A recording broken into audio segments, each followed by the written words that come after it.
Historia de Tribulcio de Rávena. Había una vez, en una ciudad de Italia llamada Rávena, un joven llamado Tribulcio. Era hermoso, rico y tenía de sí mismo la más alta opinión. Las muchachas de Rávena se asomaban a la ventana para verlo pasar, pero ninguna le gustaba, o en todo caso no demostraba el pequeño placer que podía causarle una u otra, por temor a hacerles demasiado honor. Pero todo ese orgullo no pudo resistir a los encantos de la joven y hermosa Nina dei Geraci. Tribulcio dignó declararle su amor. Nina respondió que el señor Tribulcio la honraba mucho, pero que desde la infancia amaba a su primo Teobaldo dei Geraci y que con total seguridad no amaría nunca sino a él. Ante esta respuesta inesperada, Tribulcio salió dando muestras del más extremado furor. Un domingo, 8 días después, como todos los ciudadanos de Rávena, se encaminaron a la iglesia metropolitana de San Pedro. Tribulcio distinguió entre la multitud a Tebaldo, que daba el brazo a su prima. Se embozó en la capa y los siguió.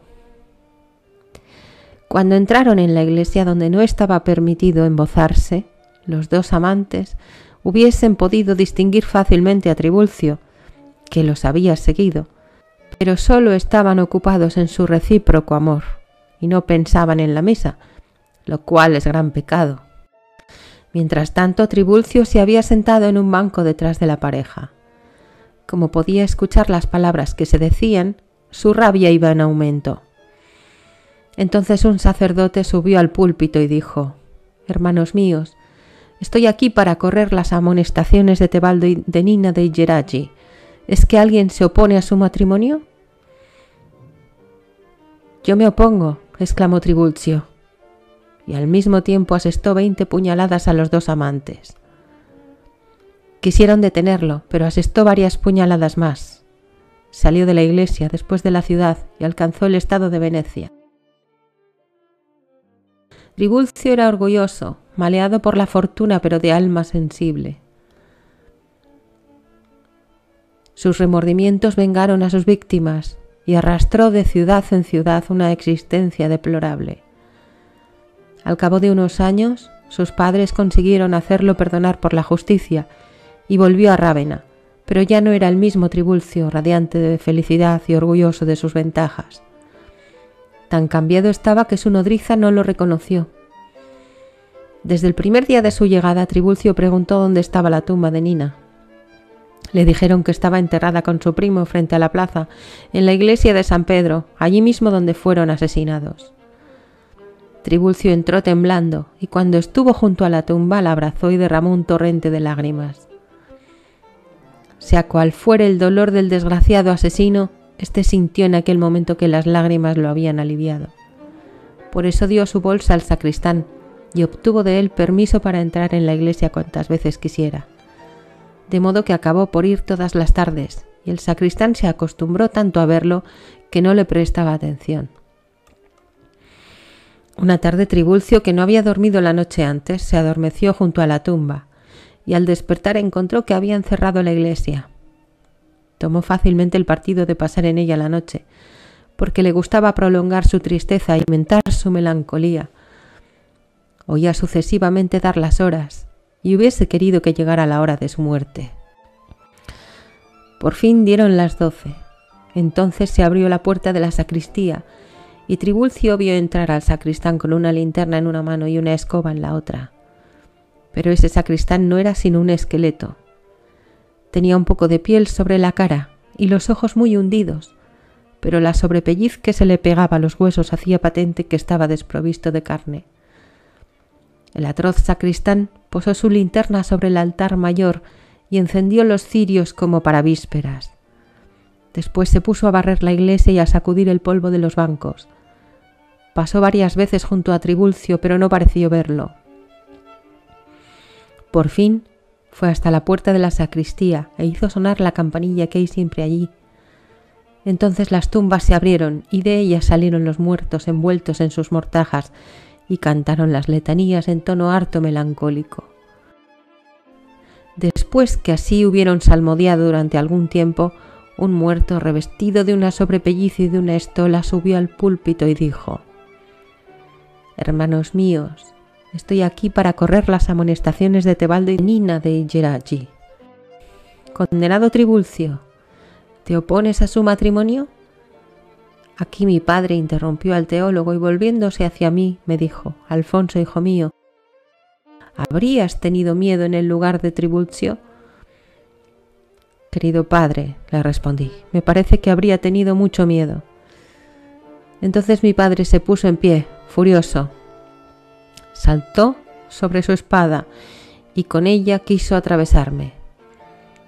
Se interpusieron entre nosotros y lograron apaciguarlo un poco. Sin embargo, cuando hubo vuelto a sentarse, me lanzó una mirada terrible y me dijo: «Hijo indigno de mí, tu cobardía deshonra de alguna manera el regimiento de las guardias valonas donde tenía la intención de hacerte entrar». Después de estos duros reproches, que estuvieron a punto de hacerme morir de vergüenza, se hizo un gran silencio. García fue el primero en romperlo y dirigiéndose a mi padre le dijo: «Monseñor, si me atreviera a dar mi opinión a su excelencia, diría que es menester probar a vuestro hijo que no hay aparecidos, ni espectros, ni muertos que canten letanías y que no puede haberlos. De esta manera no tendría seguramente miedo». «Señor Fierro», respondió mi padre con un poco de acritud, «olvidáis que he tenido el honor de mostraros ayer una historia de aparecidos escrita de puño y letra de mi bisabuelo». «Monseñor», replicó García, «no estoy dando un desmentido al bisabuelo de vuestra excelencia». «¿Qué entendéis?», dijo mi padre, «por no dar un desmentido». «¿Sabéis que esta expresión supone la posibilidad de un desmentido dado por vos a mi bisabuelo?». «Monseñor», dijo entonces García, «bien sé que soy harto poca cosa para que vuestro bisabuelo quisiera obtener alguna satisfacción de mí». Entonces mi padre, tomando un aire aún más terrible, dijo: «Fierro, que el cielo os preserve de dar excusas porque ellas supondrían una ofensa». «En fin», dijo García, «solo me queda someterme al castigo que plazca a vuestra excelencia, solo que por la honra de mi profesión quisiera que esta pena me fuera administrada por nuestro capellán, para que yo pudiera considerarla como penitencia eclesiástica». «No me parece mala idea», dijo entonces mi padre en tono más tranquilo. «Recuerdo haber escrito en otra época un pequeño tratado sobre las satisfacciones admisibles en los casos en que un duelo no puede realizarse. Dejadme reflexionar sobre ello».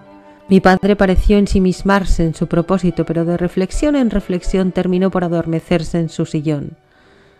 Mi madre dormía ya, así como el teólogo, y García no tardó en seguir su ejemplo. Entonces creí mi deber retirarme, y es así como transcurrió el primer día de mi regreso a la casa paterna. Al día siguiente tiré a la espada con García.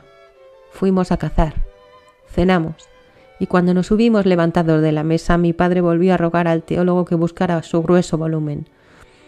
El reverendo obedeció, lo abrió al azar y leyó lo que paso a contar. Historia de Landolfo de Ferrara. En una ciudad de Italia llamada Ferrara, había un hombre llamado Landolfo. Era un libertino sin religión que causaba espanto a todas las almas piadosas de la comarca. A este perverso le apasionaba el trato de las cortesanas y había tenido relaciones con todas las de la ciudad, pero ninguna le placía tanto como Bianca de Rossi, cuya impureza era mayor aún que la de todas las demás. No solo era Bianca una libertina interesada, depravada, quería también que sus amantes hiciesen por ella acciones que los deshonraran, y exigió que Landolfo la condujera todas las noches a la casa donde él vivía con su madre y su hermana y que cenaran los cuatro juntos. Landolfo se lo propuso inmediatamente a su madre, como lo más decoroso del mundo. La buena mujer se deshizo en lágrimas y rogó a Landolfo que mirase por la reputación de su hermana. Landolfo hizo oídos sordos a sus ruegos y solo prometió mantener el hecho lo más secreto posible. Después fue a la casa de Bianca y la condujo a donde ella deseaba. La madre y la hermana de Landolfo recibieron a la cortesana mejor de lo que ésta se merecía. Pero entonces, al comprobar cuán bondadosas eran, Bianca redobló su insolencia. Durante la cena mantuvo una conversación inconveniente.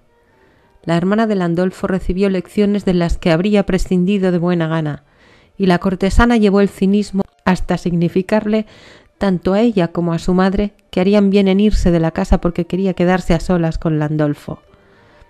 Al día siguiente la cortesana contó lo sucedido por toda la ciudad, y durante cierto tiempo las gentes no hablaron de otra cosa, a tal punto que los rumores llegaron muy pronto a Eduardo Zampi, hermano de la madre de Landolfo.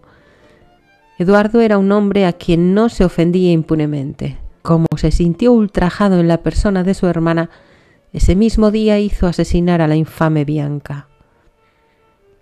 Cuando Landolfo fue a buscar a su querida, la encontró apuñalada y nadando en sangre. Muy pronto supo que su tío era el culpable. Corrió a casa de éste para castigarlo, pero lo halló rodeado de todos los valientes de la ciudad, que se burlaron de su resentimiento. Landolfo, no sabiendo sobre quién ejercer su furia, corrió a casa de su madre con la intención de agobiarla a ultrajes. La pobre mujer, acompañada de su hija, estaba por sentarse a la mesa. Cuando vio entrar a su hijo, le preguntó si Bianca vendría a cenar. «Ojalá pudiera venir», dijo Landolfo, «para llevarte al infierno con tu hermano y toda la familia de los Zampi».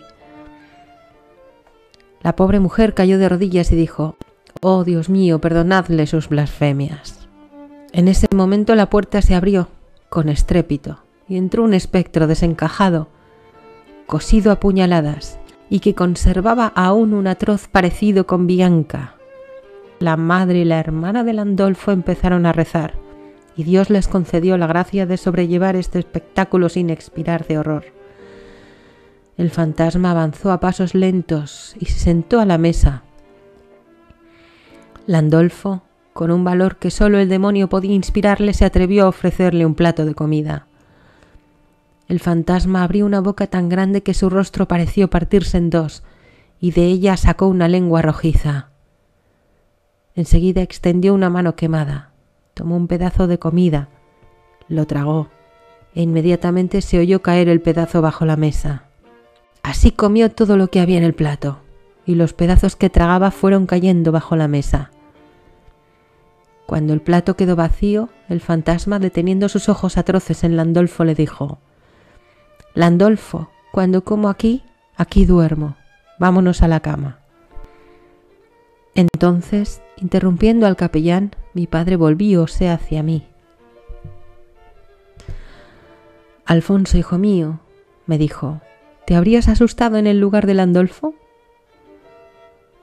«Querido padre», le respondí, «os aseguro que no habría tenido el menor susto». Mi padre pareció satisfecho de mi respuesta y estuvo muy alegre durante todo el resto de la velada. Así pasaban nuestros días sin que nada alterase su uniformidad, excepto que cuando llegaba el buen tiempo, en vez de agruparnos al calor de la chimenea, íbamos a sentarnos en los bancos que estaban junto a la puerta. En tan dulce calma transcurrieron 6 años y hoy me parece que fueron 6 semanas. Cumplí 17 años y mi padre pensó en hacerme entrar en el regimiento de las guardias valonas. Con tal propósito escribió a aquellos de sus antiguos camaradas que mejor podían interceder por mí. Estos dignos y respetables militares utilizaron su crédito en mi favor y me obtuvieron una plaza de capitán. Cuando supo la noticia, mi padre quedó tan enajenado de placer que se temió por sus días, pero se restableció al poco tiempo y entonces solo pensó en los preparativos de mi viaje. Quería que hiciera el viaje por mar, de manera que pudiese entrar en España por Cádiz, y allí me presentara a don Enrique de Sá, comandante de la provincia, y uno de los que más había contribuido a obtener mi plaza de capitán. Cuando estuvo atada a la silla de la posta en el patio del castillo, mi padre me condujo a su aposento y después de haber cerrado la puerta me dijo: «Querido Alfonso, voy a confiaros un secreto que me ha legado mi padre y que confiaréis a vuestro hijo cuando lo creáis digno». Como no dudaba de que se trataría de algún tesoro escondido, le respondí que nunca había considerado el oro, sino como un medio para socorrer a los desventurados. Mi padre me respondió: «No, querido Alfonso, no se trata de oro ni de plata. Quiero enseñaros una estocada secreta con la cual, parando en oposición y marcando la flanconada, podéis estar seguro de desarmar a vuestro enemigo». Entonces, cogiendo los floretes, me enseñó la estocada secreta y me dio su bendición y me condujo a mi silla. Besé la mano de mi madre y partí. Fui en posta hasta Flesingue, donde me embarqué para Cádiz. Don Enrique de Sá me recibió como si fuera su propio hijo. Se ocupó de mi equipaje y me recomendó a 2 servidores, uno de los cuales se llamaba López y el otro Mosquito. De Cádiz fui a Sevilla y de Sevilla a Córdoba. Después he venido a Andújar, donde tomé el camino de Sierra Morena. He tenido la desgracia de verme separado de mis servidores cerca del abrevadero de los Alcornoques. Sin embargo, llegué el mismo día a Ventaquemada y ayer por la noche a nuestra ermita. Hijo querido, me dijo el ermitaño, vuestra historia me ha interesado vivamente y os agradezco mucho que me la hayáis contado. Bien comprendo ahora por la manera en que os han educado que el temor es un sentimiento que debe seros desconocido. Pero puesto que habéis dormido en Ventaquemada, mucho me temo que estéis expuesto a las obsesiones de los 2 ahorcados y corráis la triste suerte de endemoniado Pacheco. Padre mío, respondía el anacoreta, mucho he reflexionado esta noche sobre el relato del señor Pacheco.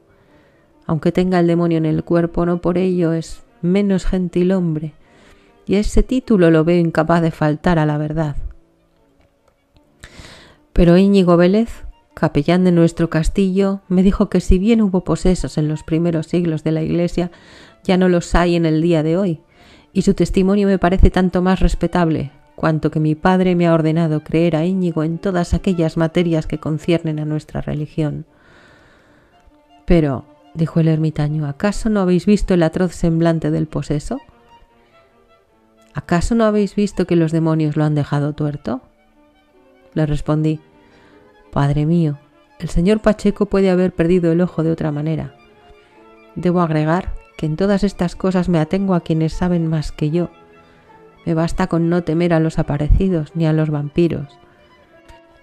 Sin embargo, si queréis darme alguna santa reliquia para preservarme de sus hazañas, os prometo llevarla siempre con fe y veneración.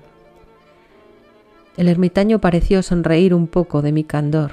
Después me dijo, veo, hijo mío, que aún tenéis fe, pero me temo que no persistáis en ella. Los Gómez, de quienes descendéis por rama materna, son todos ellos nuevos cristianos. Y hasta algunos, según me han dicho, son musulmanes en el fondo de su corazón. Si os ofrecieran una inmensa fortuna por cambiar de religión, ¿la aceptaríais? De ningún modo, le respondí.